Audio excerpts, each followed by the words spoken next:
नमस्कार। श्रीमद् भगवत गीता का चतुर्थ अध्याय ज्ञान कर्म संन्यास योग की अगली कड़ी के बारे में आज हम बात करेंगे। भगवान 21वें श्लोक में निवृत्ति परायण और 22वें श्लोक में प्रवृत्ति परायण कर्मों के साधक के कर्मों से निर्लिप्तता का वर्णन करते हैं। निराशीर्य यच्चेतात्मा तप्त सर्व परिग्रह शारीरं केवलं कर्म कुर्वन् आप्नोति किल्बिषम्। यच्चितात्मा संसार में आशा या इच्छा रहने के ही शरीर इंद्रियां मन आदि वश में नहीं होते।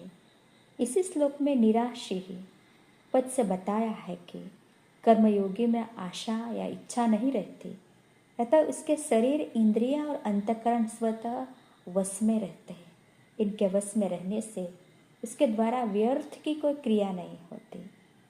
त्यक्त सर्व परिग्रह कर्मयोगी अगर सन्यासी है तो वह सब प्रकार की भोग सामग्री के संग्रह का स्वरूप से त्याग कर देता है। अगर वह गृहस्थ है तो वह भोग बुद्धि से किसी भी सामग्री का संग्रह नहीं करता। इसके पास जो भी सामग्री है उसका वह अपने और अपने लिए मानकर संसार की और संसार के लिए ही मानता है तथा संसार के सुखों में ही उस सामग्री को लगाता है। भोग बुद्धि से संग्रह का त्याग करना तो साधक मात्र के लिए आवश्यक है। शारीरम केवलम कर्म कुर्वन्। शारीरम कर्म के दो अर्थ होते हैं, एक तो शरीर से होने वाला कर्म और दूसरा शरीर निर्वाह के लिए जानने वाला कर्म। शरीर से होने वाला कर्म की बात इसका तात्पर्य है कि सभी कर्म केवल शरीर इंद्रियां मन बुद्धि के द्वारा ही हो रही है। लोगों में प्रायः ऐसी मान्यता है कि कर्मयोगी गृहस्थ आश्रम में और ज्ञान योगी संन्यास आश्रम में रहता है, परंतु वास्तव में ऐसी बात नहीं है। जिसे शरीर से अपनी अलग सत्ता का स्पष्ट विवेक है वह ज्ञान योगी ही है, चाहे वह गृहस्थ आश्रम में हो या संन्यास आश्रम में। जिसमें इतना विवेक नहीं है पर वह निश्चय से पक्का है वह कर्मयोगी ही है, चाहे वह गृहस्थ आश्रम में हो या संन्यास आश्रम में हो। यदृच्छालाभसन्तुष्टो द्वन्द्वातीतो विमत्सर समसिद्ध्यावसिद्ध्यो च कृत्वापि न निबध्यते। यदृच्छलाभसंतुष्ट कर्मयोगी निष्काम भावपूर्वक सांगोपांग रीति से संपूर्ण कर्तव्य कर्म करता है। फल प्राप्ति का उद्देश्य न रखकर कर्म करने पर फल के रूप में उसे अनुकूलता या प्रतिकूलता, लाभ या हानि, मान या अपमान, स्तुति या निंदा आदि जो कुछ मिलता है उसे उसके अंतःकरण में कोई असंतुष्ट पैदा नहीं होता। जैसे वह व्यापार करता है तो उसे व्यापार में लाभ हो अथवा हानि उसके अंतःकरण उसका कोई असर नहीं पड़ता। वह हर एक परिस्थिति में समान रूप से संतुष्ट रहता है। विमत्सरः पद अलग से देने का भाव यह है कि अपने में किसी प्राणी के प्रति किंचित मात्र भी ईर्ष्या का भाव न आ जाए। इस विषय में कर्मयोगी बहुत सावधान रहता है, कारण कि कर्मयोगी की संपूर्ण क्रियाएं प्राणी मात्र के हित के लिए ही होती है। अतः यदि उसमें किंचित मात्र भी ईर्ष्या का भाव होगा तो उसके संपूर्ण क्रियाएं दूसरे के हित के लिए नहीं हो सकेगी। ईर्ष्या दोष बहुत सूक्ष्म है। दो दुकानदार है और आपस में मित्रता रखते हैं, उनमें एक की दुकान दूसरे की अपेक्षा ज़्यादा चल रही है तो दूसरे में थोड़ी ईर्ष्या पैदा हो जाएगी कि उसकी दुकान ज़्यादा चल रही है, मेरी कम। इस प्रकार ईर्ष्या दोष के कारण मित्र से भी मित्र की उन्नति नहीं सही जाती। जहाँ आपस में प्रेम है, एकता है, मित्रता है, वहाँ भी ईर्ष्या दोष आ जाता है। फिर जहाँ वेर भिन्नता आदि हो वहाँ का तो कहना ही क्या। द्वंद्वातीत द्वंद्व अनेक प्रकार के होते हैं। जैसे भगवान का सगुण साकार रूप ठीक है या निर्गुण निराकार रूप ठीक है, अद्वैत सिद्धांत ठीक है या द्वैत सिद्धांत ठीक है, भगवान में मन लगाया नहीं लगाया, एकांत मिला या नहीं मिला, शांति मिली या नहीं मिली, सिद्धि मिली या नहीं मिली इत्यादि, इन सब द्वंद्वों के साथ संबंध न होने से ही साधक निर्द्वंद्व होता है। जैसे तराजू किसी भी तरफ झुक जाए तो वह बराबर नहीं कहलाता, ऐसे ही साधक के अंतकरण में किसी भी तरफ झुकाव हो जाए तो वह द्वंद्वातीत नहीं कहलाता। कर्मयोगी सब प्रकार के द्वंद्वों से अतीत होता है। समः सिद्धाव सिद्धोच, किसी भी कर्तव्य कर्म का निर्विघ्न रूप से पूरा हो जाना सिद्धि और किसी प्रकार के विघ्न बाधा के कारण उसका पूरा न होना असिद्धि है। कर्म का फल मिल जाना सिद्धि है और न मिलना असिद्धि है। सिद्धि और असिद्धि में राग द्वेष हर्ष शोक आदि विकारों का न होना ही सिद्धि असिद्धि में सम रहना है। कृत्वापि न निबध्यते, यहाँ कृत्वापि पदों का तात्पर्य है कि कर्मयोगी कर्म करते हुए भी नहीं बंधता, फिर कर्म न करते हुए बंधने का प्रश्न ही पैदा नहीं होता, वो दोनों अवस्था में निर्लिप्त रहता है। गत्संगस्य मुक्तस्य ज्ञानावस्थित चेतस यज्ञ आचरत कर्म समग्रं प्रविल्यते। गत संघर्ष क्रियाओं का, पदार्थों का, घटनाओं का, परिस्थितियों का, व्यक्तियों का जो संग है, इनके साथ जो हृदय से लगाव है, वही वास्तव में बांधने वाला अर्थात जन्म मरण देने वाला है। स्वार्थ भावों को छोड़कर केवल लोगों के हित के लिए लोक संग्रहार्थ कर्म करते रहने से कर्मयोगी क्रियाओं, पदार्थों आदि से असंग हो जाता है, अर्थात उसकी आसक्ति सर्वथा मिट जाती है। असंगो ह्रियम पुरुष, किंतु असंग होते हुए भी यह शरीर, इंद्रिया, मन, बुद्धि, पदार्थ, परिस्थिति, व्यक्ति आदि से संबंध मानकर सुख की इच्छा से उनमें आबद्ध हो जाता है। कर्मयोगी संसार में मिली हुई संसार आदि वस्तुओं को अपनी और अपने लिए न मानकर, उन्हें संसार की ही मानकर संसार की सेवा में अर्पण कर देता है। इसे वस्तुओं और क्रियाओं का प्रवाह संसार की ओर ही हो जाता है और अपना असंग स्वरूप जो क्या त्यों रह जाता है। वास्तव में ज्ञान संसार का ही होता है, स्वरूप का ज्ञान नहीं होता, क्योंकि स्वरूप स्वतः ज्ञान स्वरूप है। क्रिया और पदार्थ ही संसार है। क्रिया और पदार्थ का विभाग अलग है तथा स्वरूप का विभाग अलग है, अर्थात क्रिया और पदार्थ का स्वरूप के साथ किंचित मात्र भी संबंध नहीं है। क्रिया और पदार्थ प्रकाश्य है तथा स्वरूप प्रकाशक है। इस प्रकार क्रिया और पदार्थ के स्वरूप से भिन्नता का ठीक ठीक ज्ञान होते ही क्रिया और पदार्थ रूप संसार से संबंध विच्छेद होकर स्वतः सिद्ध असंग स्वरूप में स्थिति का अनुभव हो जाता है। पूर्व श्लोक में भगवान ने बताया कि यज्ञ के लिए कर्म करने से संपूर्ण कर्म विलीन हो जाता है। साधकों की रुचि, विश्वास और योग्यता की भिन्नता के कारण साधन भी भिन्न भिन्न प्रकार के होते हैं। इसलिए अब आगे के 7 श्लोकों में भगवान भिन्न भिन्न प्रकार के साधकों का यज्ञ रूप से वर्णन करते हैं। ब्रह्म अर्पणम ब्रह्म हविर ब्रह्माग्नो ब्रह्मणाहुतम ब्रह्मेव तेन गंतव्यम ब्रह्म कर्म समाधिना।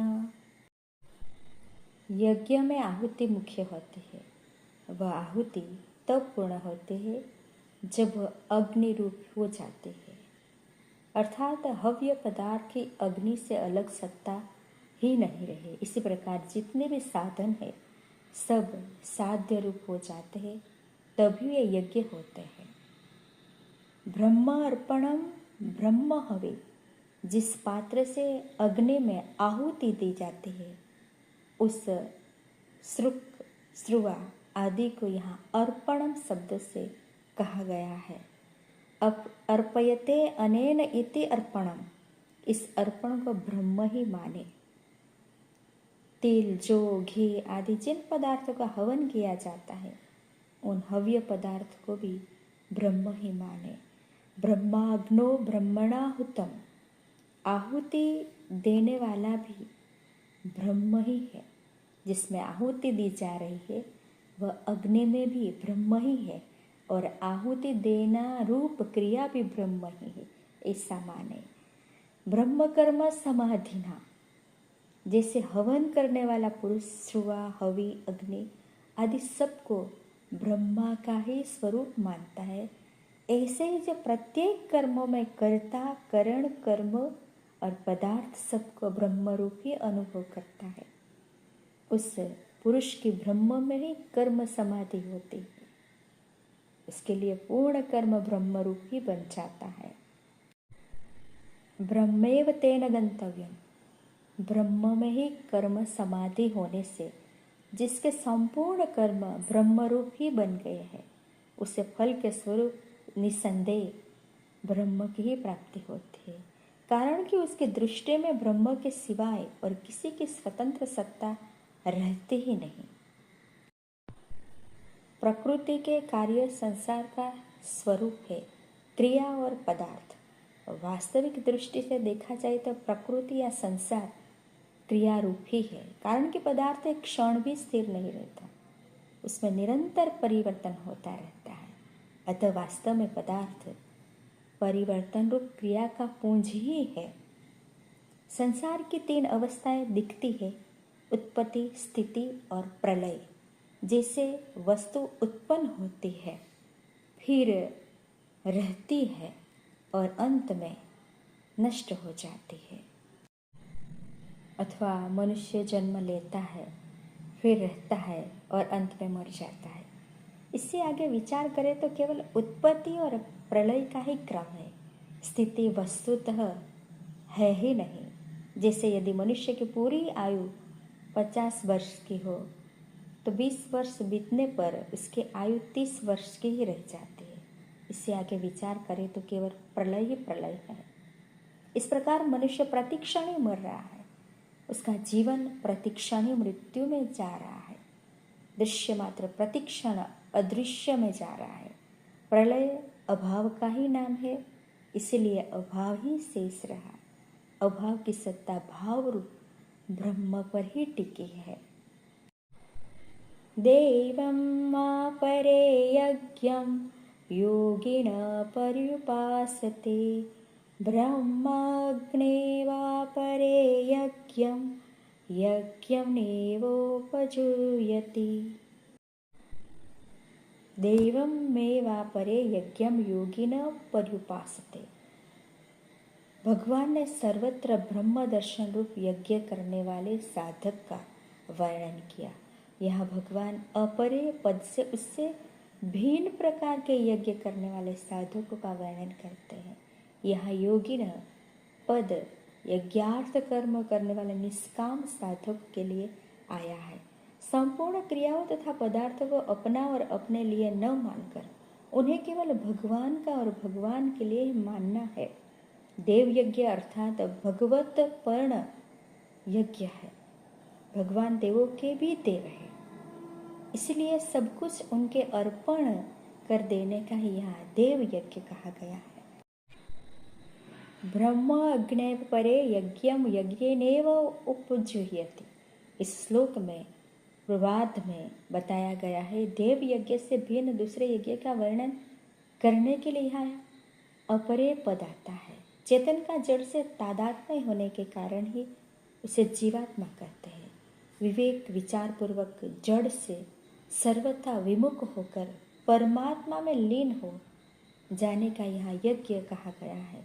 लीन होने का तात्पर्य है परमात्मा तत्व से भिन्न अपनी स्वतंत्र सत्ता किंचित मात्र न रखना। श्रोत्रादीनि इन्द्रियाणि अन्ये स्वयं अग्निषु जूयते शब्दादीन् विषयान् इंद्रिया अग्निषु जूयते। श्रोत्रादि इंद्रियाणि अन्ये स्वयं अग्निषु जुह्यते। यहाँ स्वयं रूपी अग्नियों में इंद्रियों की आहुति देने का यज्ञ कहा गया है। तात्पर्य यह है कि एकांत काल में श्रोत, त्वचा, नेत्र, रसना और घ्राण पांचों इंद्रियां अपने अपने विषयों जैसे शब्द, स्पर्श, रूप, रस और गंध की ओर बिल्कुल प्रवृत्त न हो। इंद्रियां स्वयं रूप ही बन जाए। पूरा स्वयं तभी समझना चाहिए जब इंद्रिया, मन, बुद्धि तथा अहम इन शब्दों में से राग आसक्ति का सर्वथा अभाव हो जाए। शब्दादिना विषयान्य इंद्रियाग्निषु जुह्यते। शब्द, स्पर्श, रूप, रस और गंध ये 5 विषय है। विषयों का इंद्रिय रूप अग्नियों में हवन करने से वह यज्ञ हो जाता है। तात्पर्य यह है कि व्यवहारिक काल में विषयों का इंद्रियों से संयोग होते रहने पर भी इंद्रियों में कोई विकार उत्पन्न न हो। इंद्रियां राग द्वेष से रहित हो जाए। इंद्रियों में राग द्वेष उत्पन्न करने की शक्ति विषयों में रहे ही नहीं। इस श्लोक में कहे गए दोनों प्रकार के यज्ञों में राग आसक्ति का सर्वथा अभाव होने पर ही सिद्धि होती है। राग आसक्ति को मिटाने के लिए ही 2 प्रकार की प्रक्रिया का यज्ञ रूप से वर्णन किया है। सर्व इंद्रियाण कर्माणि प्राण कर्माणि च परे आत्मसंयम योगाग्नो जुह्यति ज्ञान दीपिते। सर्व इंद्रियाणि कर्माणि प्राण कर्माणि च परे। इस श्लोक में समाधि को यज्ञ का रूप दिया गया है। कुछ योगी लोग 10 इंद्रियों की क्रियाओं का समाधि में हवन किया करते हैं। तात्पर्य यह है कि समाधि अवस्था में मन, बुद्धि सहित संपूर्ण इंद्रियों की क्रियाएं रुक जाती है। इंद्रियां सर्वथा निश्चल और शांत हो जाती है। समाधि रूप यज्ञ में प्राणों की क्रियाओं का भी हवन हो जाता है। समाधि में प्राणों की गति रोकने के 2 प्रकार है। एक तो हठ योग की समाधि होती है जिसमें प्राणों को रोकने के लिए कुंभक किया जाता है। कुंभक का अभ्यास बढ़ते बढ़ते प्राण रुक जाते हैं, जो घंटों तक, दिनों तक रुके रहते हैं। इस प्राणायाम से आयु बढ़ती है। जैसे वर्षा होने पर जल बहने लगता है तो जल के साथ साथ बालू भी आ जाती है। उस बालू में मेढक दब जाता है। वर्षा बीतने पर जब बालू सूख जाती है तब मेढक उस बालू में चुपचाप सूखे हुए की तरह पड़ा रहता है। उसके प्राण रुक जाते हैं। पुनः जब वर्षा आती है तब वर्षा का जल ऊपर गिरने पर मेढक में पुनः प्राणों का संचार हो जाता है और वह टरटराने लगता है। दूसरे प्रकार है मन को एकाग्र किया जाता है। मन सर्वथा एकाग्र होने पर प्राणों की गति अपने आप रुक जाती है। ज्ञान दीपिते। समाधि और निद्रा दोनों में कारण शरीर से संबंध रहता है, इसलिए बाहर से दोनों की समान अवस्था दिखाई देती है। यहाँ ज्ञान दीपिते पद से समाधि और निद्रा में परस्पर भिन्नता सिद्ध की गई है। तात्पर्य यह है कि बाहर से समान दिखाई देने पर भी समाधि काल में एक सच्चिदानंद परमात्मा ही सर्वत्व परिपूर्ण है, ऐसा ज्ञान प्रकाशित जागृत हो जाता है। और निद्रा काल में वृत्तियां अविद्या में लीन हो जाती है। समाधि काल में प्राणों की गति रुक जाती है और निद्रा काल में प्राणों की गति चलती रहती है। इसीलिए निद्रा आने से समाधि नहीं लगती। आत्मसंयम योगाग्यो जुह्यति। चित्तवृत्ति निरोध रूप अर्थात समाधि रूप यज्ञ करने वाले योगी लोग इंद्रियों तथा प्राणों की क्रियाओं का समाधि योग रूप अग्नि में हवन किया करते थे। अर्थात मन बुद्धि सहित संपूर्ण इंद्रियों और प्राणों की क्रियाओं को रोककर समाधि में स्थित हो जाता है। समाधि काल में संपूर्ण इंद्रियों और प्राण अपनी चंचलता खो देते हैं। एक सच्चिदानंद परमात्मा का ज्ञान ही जागृत रहता है।